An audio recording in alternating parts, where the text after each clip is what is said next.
महाकुंभ 2025 कई मायनों में खास दिव्य भव्य रहने वाला है और इसी कड़ी में प्रयागराज में के संगम तट पर पहुंच चुके हैं हठ योगी के कई रूप, बाबाओं के कई रूप, और उसी में से एक है हमारे साथ रुद्राक्ष वाले बाबा। आप देख सकते हैं हमारे ठीक बगल में जो बाबा बैठे हुए हैं, इनके अगर हम शरीर की बात करें तो करीब 45 किलो का जो वज़न है वो रुद्राक्ष का है।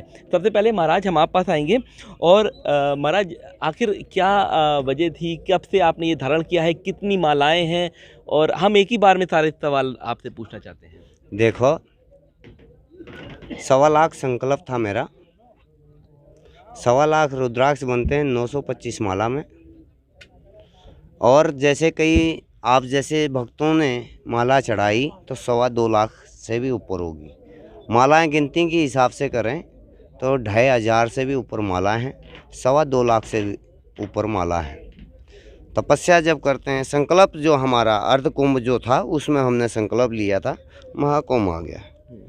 आने वाले अर्ध कुंभ में हमारी तपस्या पूर्ण होगी और परमात्मा की कृपा से यहीं पूर्ण होगा, जो उसके बाद इसका वितरण करा जाएगा। अच्छा महाराज, उद्देश्य में जन कल्याण तो होता ही है, अमूमन बाबा लोग ये कहते हैं, और क्या दिमाग में है जिसकी वजह से ये धारण किया है? देखो, दिमाग में कुछ नहीं, हम हिंदू सनातन धर्म की जड़ हैं। सनातन धर्मों के कई रूप हैं, कई अनेक जड़ हैं फैले हुए। सनातन धर्म बहुत बड़ा है।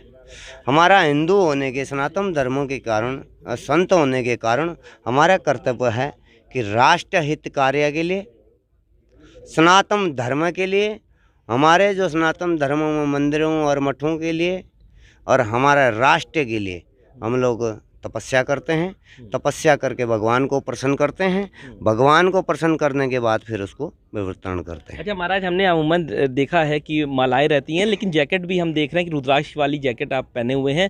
ये क्या अलग से डिज़ाइन करा गया है या लिया गया है या किस तरीके से? ये बनवाया जाता है और ये कोई डिजाइन नहीं है।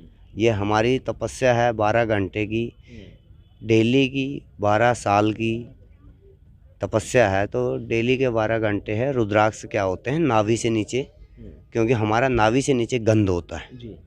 इसलिए रुद्राक्ष नाभि से नीचे नहीं पहना जाता है उसका, क्योंकि रुद्राक्ष का जो नियम है शुद्धिकरण रखना चाहिए, शुद्धिकरण होना चाहिए। इसलिए जो है शंकर भगवान का ये रुद्राक्ष जो है 11वां रुद्र है और उसकी जो हम लोगों के परंपरा नियम है उसको शुद्धिकरण रखना चाहिए।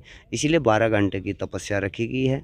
12 घंटे में हमारे को शौचालय भी जाना, नहाना धोना भी, अपने क्रियाक्रम भी करने हैं, इसलिए 12 घंटे की तपस्या रखी। अच्छा महाराज, बहुत सारे अलग अलग चीज़ें भी होती हैं हठ योगी करने के लिए। किसी ने खड़ेश्वरी है तो किसी ने हाथ खड़ा किया है, किसी ने टांग के ऊपर भी है।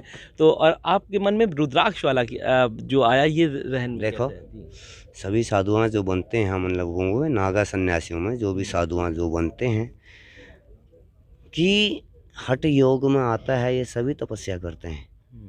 हमने जलधारे की भी तपस्या कर रखी है, खड़ी तपस्या भी कर रखी है, अग्नि तपस्या भी कर रखी है, धरती वाली भी तपस्या कर रखी है, गुफा में वाली। ये हमारी तपस्या रहा जो हमारा था कि शंकर भगवान को प्रसन्न करना है, शंकर भगवान को मनाना है।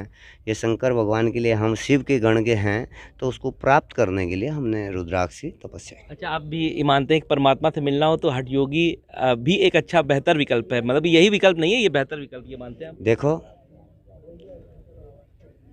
त्रियाबुद्ध में चले जाओ, पर्यावरण में चले जाओ, कहीं भी चले जाओ आप, युगों में कोई से युगों में चले जाओ आप, तपस्या तो बिना तपस्या के बिना तो कोई भी चीज़ नहीं है। ठीक है, बिल्कुल। तो हमारे साथ आप देख सकते हैं कि रुद्राक्ष वाले बाबा जो अभी से ही आकर्षण का केंद्र बने हुए हैं, वो प्रयागराज आ चुके हैं। और अगर हम बात करें तो 45 किलो की जो रुद्राक्ष की मालाएं हैं वो ये धारण करते हैं।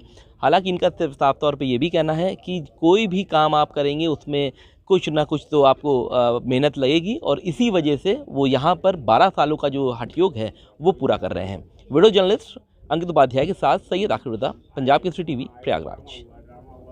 हमसे जुड़े रहने के लिए हमारे YouTube चैनल को सब्सक्राइब करें और नई वीडियो की नोटिफिकेशन के लिए बेल आइकॉन को दबाएं।